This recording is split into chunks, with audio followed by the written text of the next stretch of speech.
2050 సంవత్సరంలో పెళ్లి జరిగితే రాజుగారు మీ అమ్మాయి కోసం మంచి సంబంధం తెచ్చానండి. ఇంతకీ అబ్బాయి ఏం చేస్తుంటాడు? అబ్బాయి ఏలియను. చంద్రమండలంలో 2 చేపల చెరువులు ఉన్నాయి. అయితే సంబంధం ఫిక్స్ చేసేయండి. Om ISO Android mother board keyboard black board. బాబు ముహూర్తానికి టైం అవుతుంది. ఏలియన్స్ వారి పెళ్లి సందడి. ఈ దుర్మార్గుడికి మళ్ళీ పెళ్ళా? ఈ పెళ్లిని అలాగే ఆపాలి. ఏలియన్ బాబు, అందరి సమక్షంలో ఈ డేటా కేబుల్ తో అమ్మాయి మెడలో 3 ముళ్ళు వేయండి. స్టాప్! వాడికి ఆల్రెడీ వేరే ఏలియన్ తో పెళ్ళైపోయింది. నాకు పెళ్ళొకటే కాలేదు. అంటే ఇది తెలియాలంటే మినిమం డిగ్రీ చదువు ఉండాలి.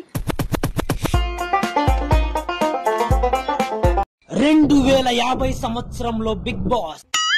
నేను మీ Nagarjuna. Welcome to Big Boss 2050. సుర్రు సుమ్మైపోద్ది.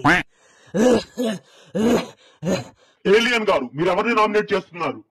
కుక్క గోడ మీద ఎక్కడ పడితే అక్కడ వచ్చి పోస్తుంది. నేను కుక్కను నామినేట్ చేద్దాం అనుకుంటున్నాను. ఈ కుక్క నన్ను కూడా కొరికింది బిగ్ బాస్. మా వాడిని కుక్క అని ఎందుకు అంటున్నారు భయ్యా? చింటూ అని పిలు. ఇంకోసారి కుక్క గిక్క అని పిలిచినావు అనుకో పంజా కొట్టి చంపేస్తా. చింటూ గారు, ఆ అమ్మాయిని ఎందుకు కరిచారు? నేనే పార్లేజీ బిస్కెట్ ఇచ్చి కొరకమని చెప్పినా భయ్యా. పార్లేజీ మా ఇద్దరి రక్త సంబంధం. చింటూ మోడల్, మీ ఇద్దరు ఎలిమినేట్ చేస్తున్నాను. మీ ఇద్దరు ఇంటికి వెళ్ళిపోవచ్చు. సిల్లీ రీజన్స్ కి తలల పగలు తెంగినోడ్ని. నన్ను ఎలిమినేట్ చేసి నువ్వు బయట సేఫ్ గా తిరగలవా బిగ్ బాస్?